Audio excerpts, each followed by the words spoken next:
to our evening of storytelling. And I am really happy, really happy. I take off my hat to welcome you back to this compound for another storytelling evening. Tonight, I want to tell a story which is also true. It's a story about a girl. And again, to protect her, I will not use her real name. This time, I will call her Sanyu. Sanyu. Means it will not be a sad one. Well, let us see. Sanyu lives with her mother in the suburbs of Kampala, one of the sides of Kampala where people live in small rooms. Everybody, the place is congested. Those small rooms called a mizigo. Ghetto. One of the things that happened to her was she suffered from cerebral malaria, and because it was not treated in time, it paralyzed her speech. So Sanyu cannot speak. She can hear, she can react, she can laugh, she can be angry, but she can never speak with her mouth. Sanyu goes to school, like all other children, but her mother works in one of the markets selling food. You know those markets like Owino, Kalerwe, Katanga, those markets. Now, every day, when Sanyu comes from school, she's supposed to go to the market to her mother and collect some food for the family to eat. And you can imagine Sanyu, a young, beautiful girl, always walking through this market. Every time she steps in market, like all the other girls anyway, the men, Auntie, sweetie, come. And others start touching on the bum. And what that means is that when these men touch her, she cannot talk to them. She cannot tell them to get off. The only thing she can use is her small hands pushing them away.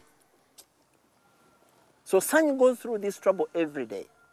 Now, one day, Sanyu goes to the market, gets the food, and comes home and puts the food on the sijiri and says, let me wash my uniform. But it's drizzling, it's raining outside. And Sanyu cannot wash in the room because the room is too small. She cannot wash in the compound because it is drizzling. She decides to go to the bathroom. This type of bathroom is shared by all the people in the different mizigo. After washing, she says, well, it is raining. Instead of going through the rain to the house, then come back later on to shower, why don't I do it now? She starts showering. While she's showering, she feels someone touching her on the back. When she turns around, of course, when someone touches you unexpectedly, you turn completely. The fellow grabbed Sanyu by the neck. Sanyu struggled with her small hands. She scratched. The man was like an iron fist. The one hand is holding her neck. The other one is opening the man's zip. Poor Sanyu fainted. She does not know what actually happened. By the time she woke up, she was in hospital. Her mother seated next to her, crying. She realizes she was raped. Oh, dear. The medical report showed Sanyu was raped.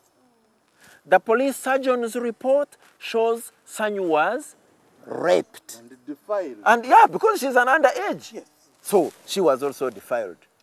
When finally she was released from the hospital, she was hoping that because there is a police report, the case will go to police. Sure. Do you know what her mother decided? No. To end the matter at the LOC. You know the reason? No. Ignorance and poverty.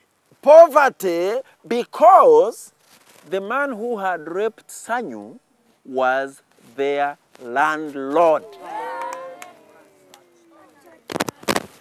And when the mother said, I'm going to police, the man said, I give you free 2 years of sleeping in the house for free, and don't take me to police. They went to the LOC and signed an agreement. Poverty.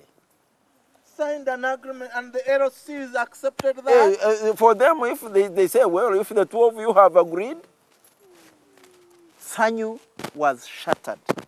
She cannot speak. She was just a walking corpse.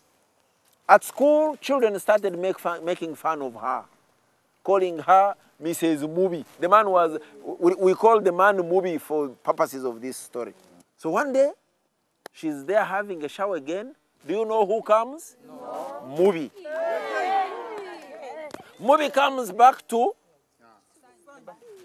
but this time, Sanyu, as soon as she saw Mubi, she knew she was going to be raped again.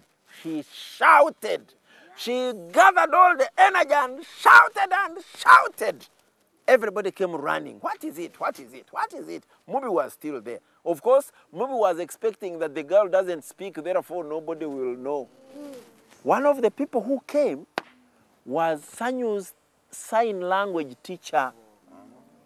So Mubi was there saying, I don't know what's wrong with this girl, maybe she's mad. But Sanyu explained through the sign language teacher that this is the man who had raped her before.